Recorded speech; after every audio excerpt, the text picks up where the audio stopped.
Uy, mga kakay, kayo pala yan. Pasok kayo sa garahe ni Kay. So, ang nakikita nyo dito na motor ngayon ay ang bagong-bago na NMAX. Itong ating NMAX ay merong displacement na 155cc, single cylinder, 4-stroke, 4 valves, tapos meron ding single overhead cam, liquid-cooled, FI, tsaka naka-CVT. So, ang kanyang RPM at maximum power ay 8,000 RPM at is 15 horsepower. Hindi ka lugi. Sa dimensions naman niya, ang size ng gulong nito ay naka 110 by 70 R13 para sa harap. Para sa likod naman, 130 by 70 R13. So, ang height ng ating NMAX ay 1,200 mm, pero meron itong ground clearance na 135 mm. Ang maganda dito, itong NMAX Turbo natin, ang kanyang seat height ay 717 mm.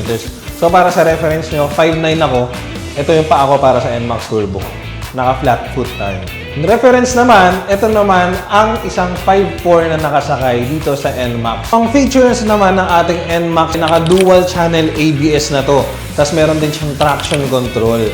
Smart key system, stop and start system, at ang maganda dito, naka-full LED lighting system. And of course, hindi naman natin pwede makalimutan yung mga napakalalim na pockets ng ating NMAX. So dito, meron tayong open na pocket. Ayan, kita nyo yung lalim yan. And of course, kasyang-kasya ang isang iPhone na pwede mong bilhin dito sa K-Servigo. New generation na tayo. Meron siyang charger dito. If makikita nyo, wait lang, nakakarap lang kami ito. Ayan. Type-C na yung charger. So kahit dito ka mag-charge, naka-fast charging ka na rin. Of course, dito naman sa kabila, if ever na uulan, for example, ayaw natin mabasa ang phone, wallet, or kung ano man, meron tayong closed pocket na madali din lang buksan. At dito naman sa underseat niya, meron siyang 25 liters na capacity dito sa underseat niya, kasyang-kasya ang half-face na helmet. So dito naman, pag bumili kayo, makikita nyo nandito yung keyless nyo kasi nga naka-smart key system tayo. Next naman is ang ating looks para dito sa NMAX. Obviously, kitang-kita natin may pinagbago siya dito sa kanyang mukha. Mukhang nag-facelift na itong ating NMAX. And of course, ang maganda dito, isa sa mga pumukaw ng mata namin dito is if makikita nyo ito pinaka-cover sa loob, naka-carbon na siya, guys. Yeah, boy. Pati rin dito sa underseat niya, may part na naka-carbon. Pati dito, yung buong ilalim niya hanggang medyo dyan sa gilid, naka-carbon na rin. Nice. Carbon K.